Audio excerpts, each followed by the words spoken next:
बैद्यनाथ जी महाराज की मूर्ति का यहाँ पर स्थापना का कार्यक्रम संपन्न हुआ है। मेरे लिए ये व्यक्तिगत रूप से गौरव की बात है कि मैं अपने पूज्य गुरु को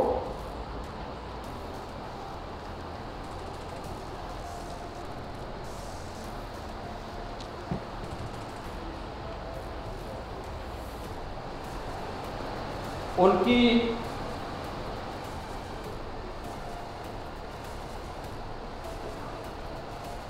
जन्मभूमि पर मैं सम्मान दे पा रहा हूं। उत्तर प्रदेश के मुख्यमंत्री योगी आदित्यनाथ ने जैसे ही आज अपने गुरु महंत अवैधनाथ की प्रतिमा का अनावरण किया, उससे इस बात की चर्चा शुरू हो गई कि आखिर अजय बिष्ट योगी आदित्यनाथ कैसे बन गए। इस वीडियो में हम आपको इससे ही जुड़े कई किस्सों का जिक्र करने जा रहे हैं कि आखिर अजय बिष्ट से उनके गुरु महंत अवैधनाथ का रिश्ता कैसे जुड़ा और उनके माता पिता को यह खबर पहली बार कब मिली कि उनका बेटा अब महंत बन गया है।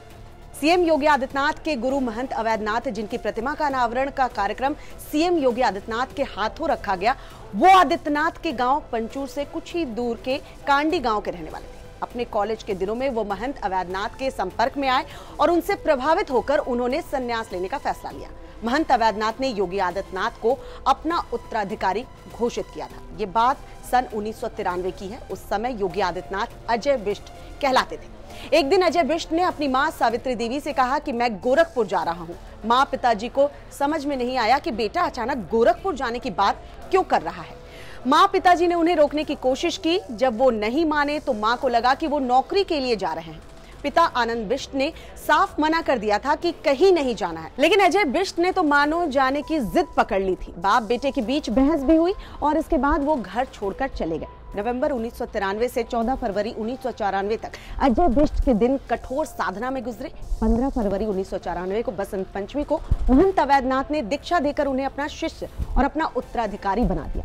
दीक्षा के बाद उन्हें योगी आदित्यनाथ नया नाम मिला और इसका मतलब था कि अब उनका नाता पिछली दुनिया और समाज से यानी कि अतीत से पूरी तरह से टूट चुका था और अब उनका नया नाम था, नई पहचान थी।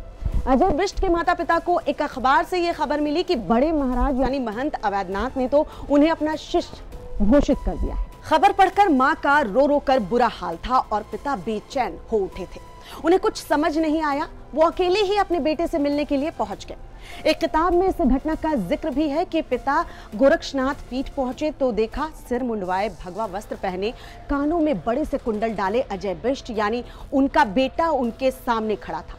उसे देखते ही पिता के सब्र का बांध टूट पड़ा और वो फपक कर रो पड़े। बेटे ने उन्हें संभाला। उस समय अवैधनाथ मंदिर में नहीं थे। योगी आदित्यनाथ ने उन्हें अपने पिता के आने की खबर दी। महंत अवैधनाथ ने फोन पर ही बात करके आनंद बिष्ट को ये समझाया कि हर व्यक्ति के जीवन में कुछ ना कुछ मकसद होता है और आदित्यनाथ को ईश्वर ने इसी उद्देश्य के लिए तय किया है। पिता क्या कर रोते रोते आंसुओं को पोंछते खाली हाथ लौट आए, लेकिन मन में ये भय था कि पत्नी को कैसे समझाया जाए। पति पत्नी ने जैसे तैसे कुछ समय गुजारा, लेकिन सावित्री देवी इस जिद पर थी कि वो अपने बेटे से मिलेंगी और उन्हें मनाकर वापस लाएंगी।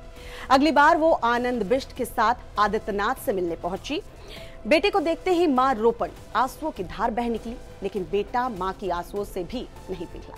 उस समय बड़े महाराज मंदिर पर थे। मां ने उनसे गुहार लगाई, महंत जी मेरा बेटा वापस कर दीजिए। महंत जी ने शांत भाव से कहा, तुम्हारे 4 बेटे हैं, एक बेटा हमें दे दो। ये सुनकर मां को तो लगा मानो किसी ने उनका कलेजा चीर दिया हो। बेटे से बिछड़ने के गम से निश्शब्द हो गई। उन्हें ऐसा महसूस हुआ कि उन पर आसमान टूट पड़ा हो। अपना बेटा किसी को देने का क्या मतलब होता है, ये दर्द तो एक मां ही समझ सकती है।